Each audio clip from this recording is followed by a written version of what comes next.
গাজীপুরের কাপাসিয়া উপজেলার রাউতকুনা গ্রামে প্রবাসী মনিরের ভাড়া বাসায় একই পরিবারের 5 জনকে হত্যা করেছে ঘুমন্ত অবস্থায়। তাদের ভিতর ছিল 2 জন নারী, 2 জন শিশু আর 1 জন পুরুষ।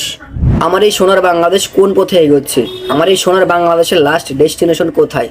কিছু বুঝে উঠতে পারতেছি না। কিরকম নরক পিশাচ হলে ঘুমন্ত অবস্থায় 5 জন মানুষকে গলা কেটে হত্যা করে? আমার এই বাংলাদেশের আইন শৃঙ্খলা বাহিনীকে বলতে চাই, বাংলাদেশের সরকারকে বলতে চাই, এই সমস্ত হত্যাকাণ্ড, খুন, রাহাজানি, তারপরে হচ্ছে ধর্ষণ মামলাগুলো একদম নির্মূল করার জন্য তাদেরকে পর্যাপ্ত পরিপূর্ণ যে শাস্তি দেওয়া প্রয়োজন ওইগুলো প্রয়োগ করেন। আপনারা যদি তাদেরকে হেলায় নেন, আপনারা যদি তাদেরকে জেলের ঘানি টানায় কয়েকদিন পরে পরে আবার ছেড়ে দেন, তারা হয়তোবা আবার ভাববে আমরা যদি এখন এই একটা খুন করি, ধর্ষণ করি, আমাদের সর্বোচ্চ সাজা হচ্ছে আমরা 3-4 মাস জেল জরিমানা খাটবো, তারপর আবার বের হয়ে যাব, তারপর আমরা আবার আরেকটা অকারেন্স করব। তাই আমার দাবি এবং বাংলাদেশের সকল মানুষের দাবি হয়তোবা এটা, যারা ধর্ষণ করে, যারা হত্যাকাণ্ড ঘটায় তাদেরকে পরিপূর্ণ যে শাস্তিটা আছে মৃত্যুদণ্ড ওইটা প্রয়োগ করুন। এরকম নির্মমতা আমরা আর দেখতে চাই না বাংলাদেশে।